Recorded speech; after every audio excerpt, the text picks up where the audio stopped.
Au nom du Père et du Fils et du Saint-Esprit. Amen. La paix de Jésus soit dans votre maison.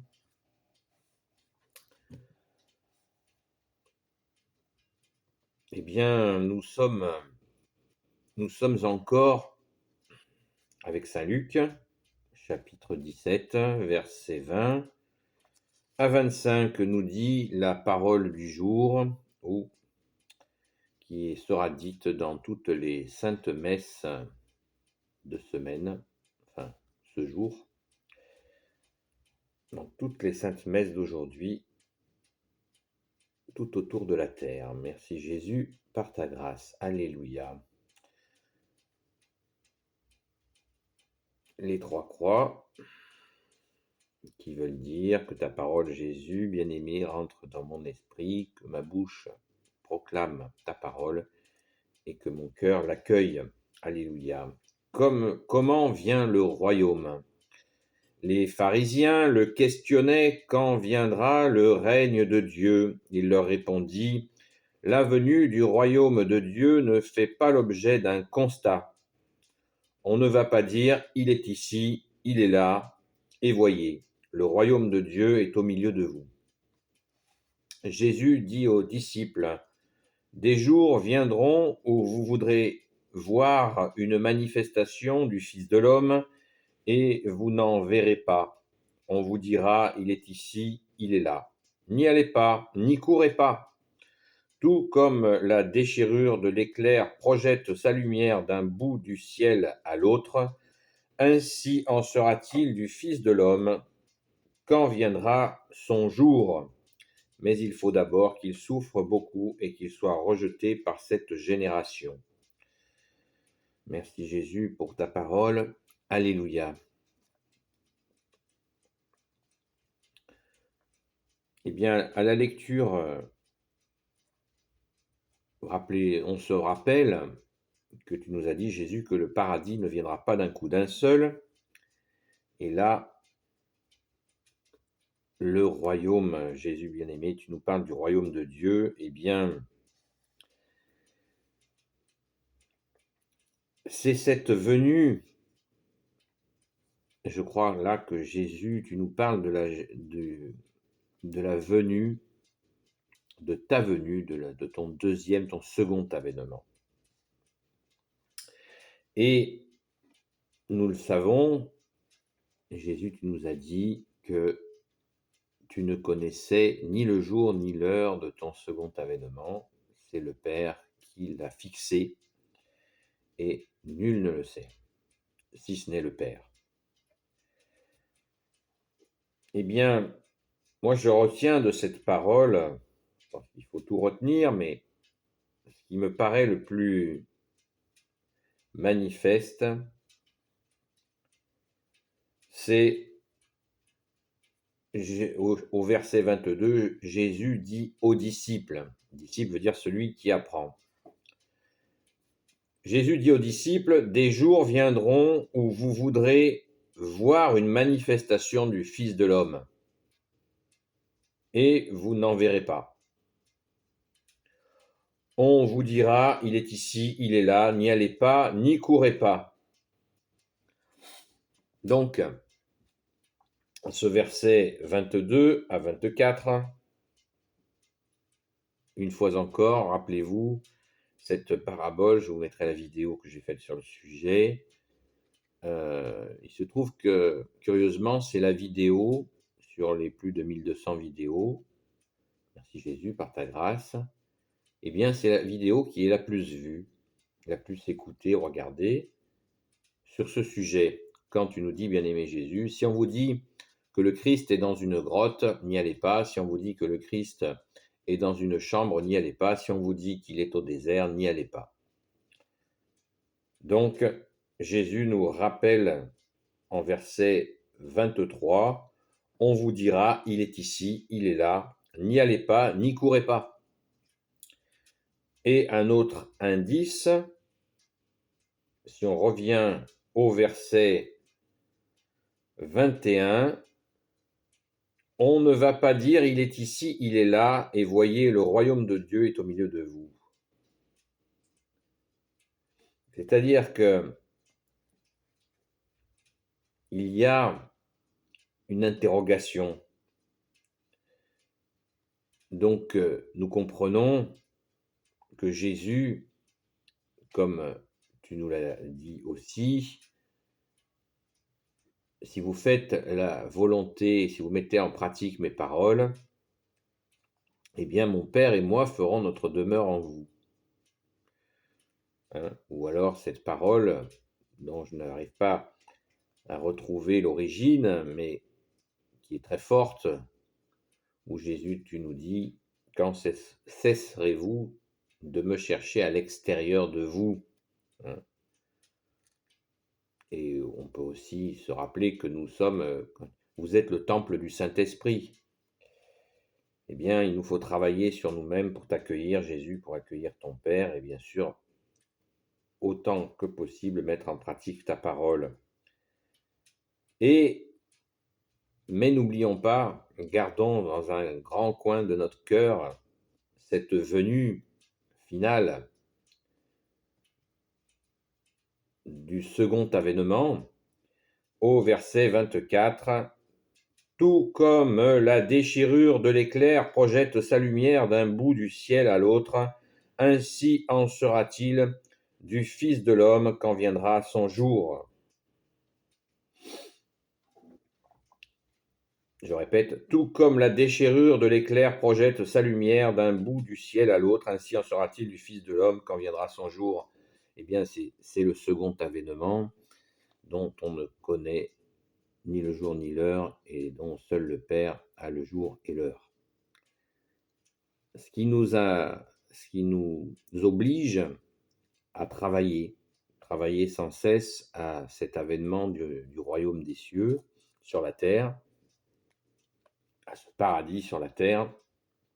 Il nous faut travailler et cesser vraiment de se faire piéger, parce que quand on voit le nombre de stages qui existent, des fois à plusieurs milliers d'euros, où on va à tel et tel endroit sur les traces de Jésus, mais on ne dit pas il est là, bien sûr, puisque ce serait contraire à la parole, mais soyons extrêmement vigilants, parce que quand on engage des sommes comme celle-là, on peut quand même se dire qu'on pourrait soulager des souffrances, on pourrait être charitable et essayer déjà dans notre propre, autour de nous, dans nos vies, où nous pouvons venir en aide, pas uniquement financièrement, mais déjà en étant présent,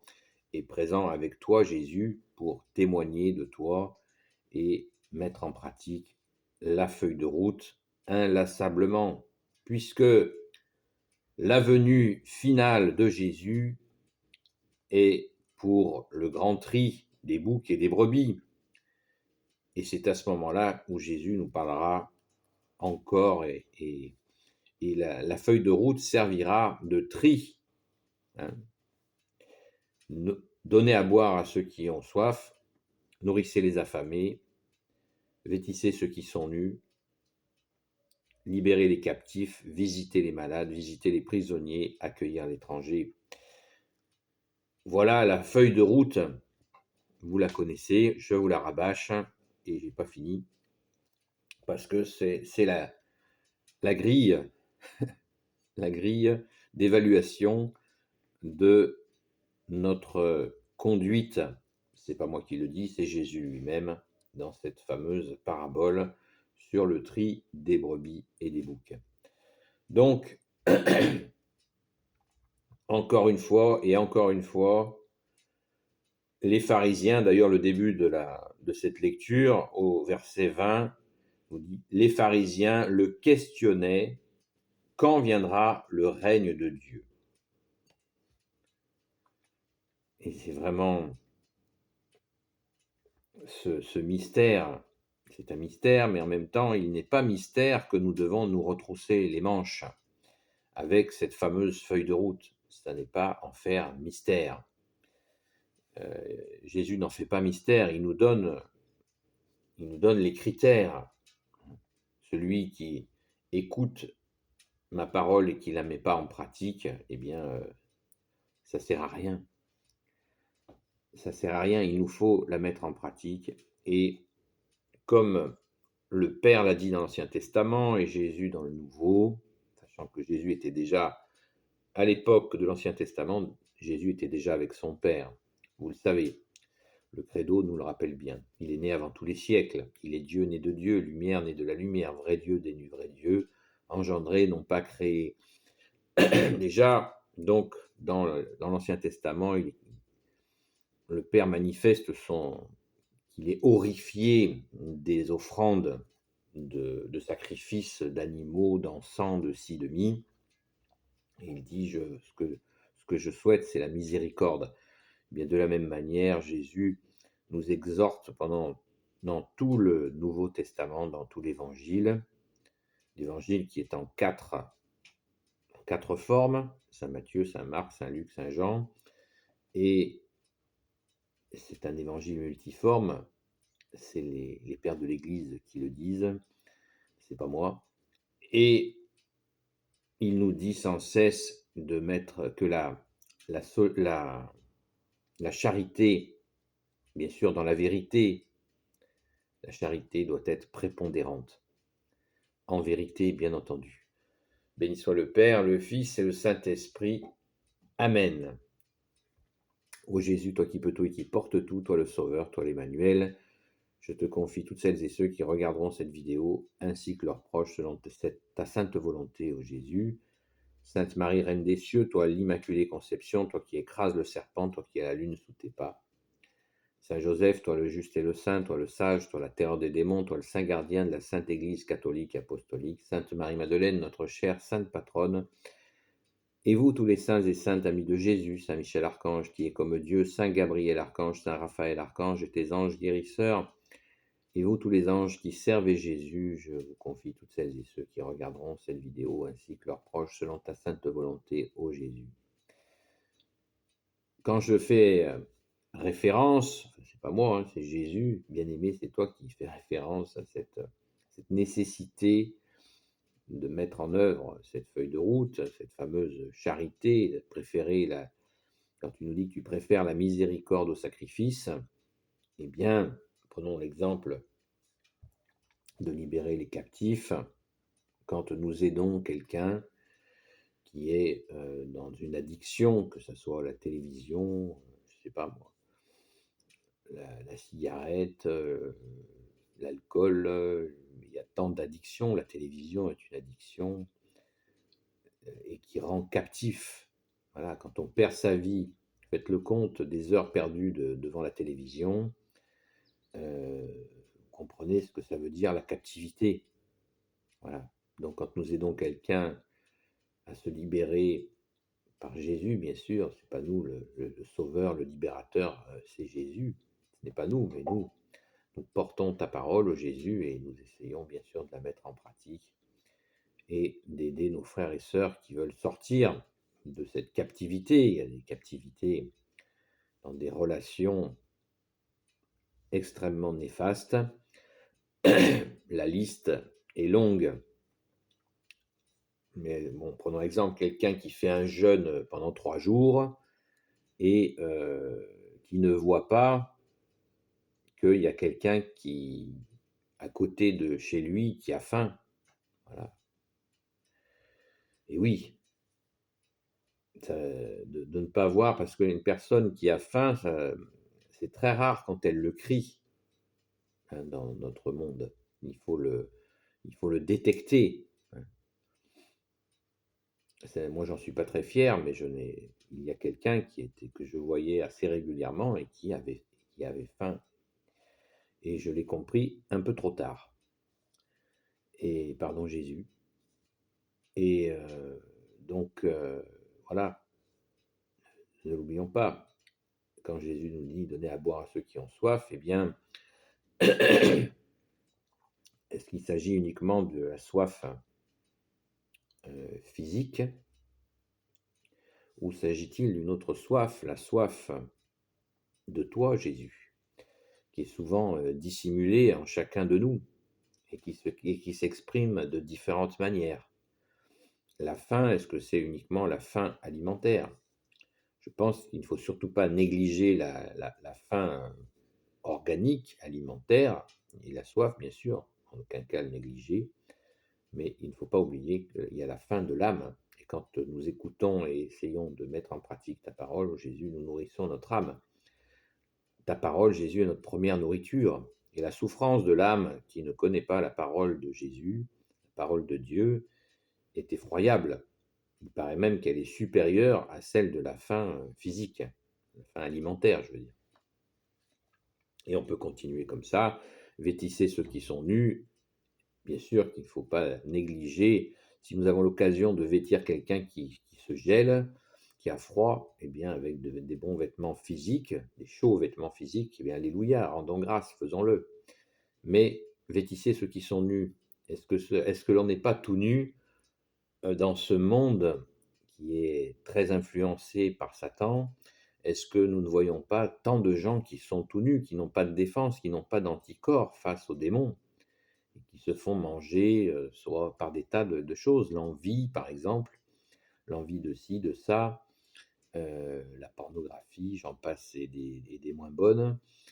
Est-ce que nous ne devons pas aider nos frères et sœurs à tout simplement développer par Jésus uniquement, bien sûr, seul sauveur, seul rédempteur, développer des défenses face à ces agressions qu'avoir se promener en ville ou même en campagne où on voit des panneaux publicitaires qui nous sollicitent en permanence. Est-ce que nous sommes étanches à cette volonté de nous aspirer? Est-ce que nous ne pouvons pas aider déjà nous-mêmes à commencer à être plus étanches et ne plus nous faire influencer par, justement, ils s'en cachent même pas, ils s'appellent des influenceurs.